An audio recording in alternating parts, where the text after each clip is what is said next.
माणसाच्या आयुष्यात जन्म आणि मृत्यू हे दोन अटळ सत्य आहेत.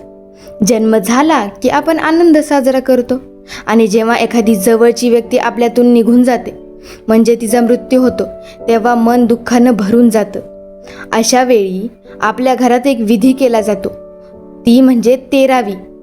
अनेकांच्या मनात प्रश्न असतो, माणूस मेल्यावरच तेरावी का करतात? 13व्या दिवशीच हा विधी का केला जातो? यामागे नेमकं धार्मिक कारण काय आहे आणि या विधीचा खरा अर्थ काय आहे? आज आपण याच विषयाचा अर्थ समजून घेण्याचा थोडासा प्रयत्न करणार आहोत. तर तेरावी म्हणजे काय? एखाद्या व्यक्तीच्या मृत्यूनंतर कुटुंबियाकडून काही दिवस विविध अंत्यसंस्कार आणि धार्मिक विधी केले जातात.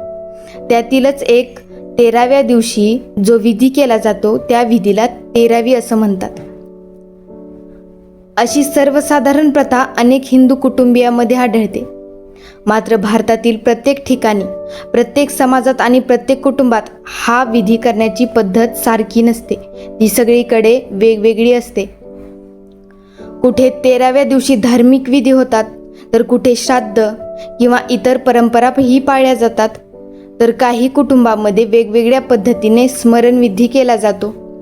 म्हणून तेरावीची पद्धत प्रदेश, जात, जन्मात, कुटुंबाची परंपरा आणि धार्मिक मतांनुसार बदलू शकते. मग 13व्या दिवसालाच का महत्त्व? यामागे मुख्यतः धार्मिक आणि सांस्कृतिक श्रद्धा आहेत. हिंदू परंपरेतील काही मान्यतानुसार मृत्यूनंतर व्यक्तीच्या पुढील प्रवासासाठी काही विधी केले जातात. या विधींचा उद्देश मृत व्यक्तीला श्रद्धांजली अर्पण करणे आणि तिच्या आत्म्याला पुढील प्रवासासाठी प्रार्थना करणे असा धार्मिक अर्थ सांगितला जातो. परंतु याबाबतच्या श्रद्धा आणि विधी वेगवेगळ्या परंपरांमध्ये वेगवेगळ्या असतात. म्हणून तेरावीला एकच अर्थ आणि एकच पद्धत सर्व हिंदू समाजाला लागू होते असं म्हणणं योग्य ठरणार नाही. तेरावीचा आणखीन एक महत्त्वाचा अर्थ. कल्पना करा, घरातील एखादी व्यक्ती अचानक आपल्यातून निघून जाते. घरात तिच्या आठवणी असतात, तिच्या वस्तू असतात, तिचा आवाज आठवत असतो आणि सगळ्यात महत्त्वाचं म्हणजे ती व्यक्ती आता आपल्यासोबत नाही. हे मनाला स्वीकारणं खूप कठीण असतं.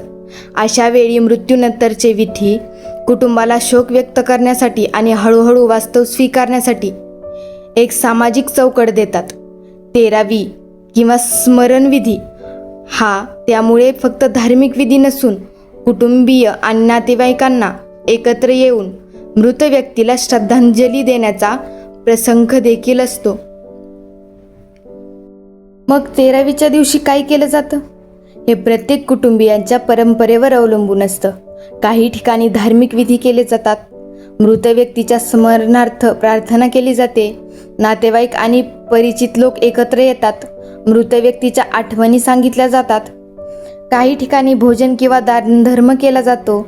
यामागचा भाव असा असतो की ज्याने आयुष्यभर आपल्यासाठी काहीतरी दिलं त्याच्या स्मृतीला आदराने निरोप द्यावा. तेरावी म्हणजे मृत व्यक्तीला विसरणं आहे का? तर नाही.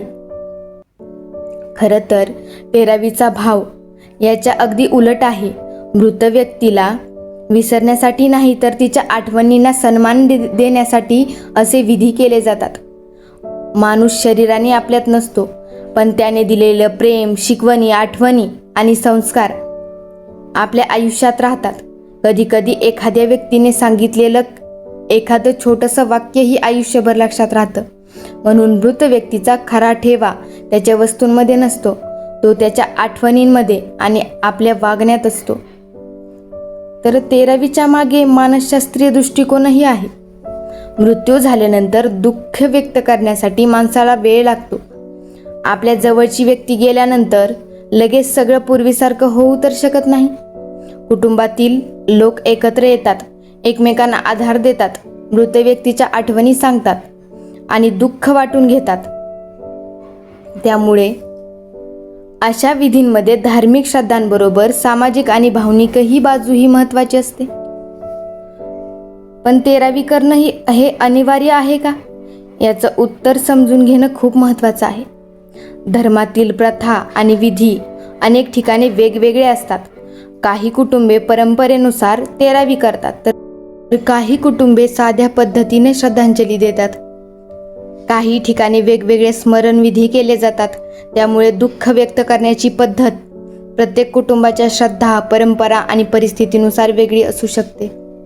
सगळ्यात महत्त्वाचं म्हणजे मृत व्यक्तीबद्दल आदर आणि कुटुंबियांना आधार. 13वी आपल्याला काय शिकवतं? 13वीचा सगळ्यात मोठा संदेश कदाचित हा आहे: माणूस कायमचा नसतो, पण त्याची कर्म आणि आठवणी मागं राहतात. आपण कितीही पैसा कमवला, कितीही मोठं घर बांधलं, कितीही प्रसिद्ध झालो, शेवटी आपल्याला मागे राहणारं असतं ते म्हणजे आपण लोकांशी कसं वागलो, कोणाला मदत केली आणि आपल्या माणसांना किती प्रेम दिलं.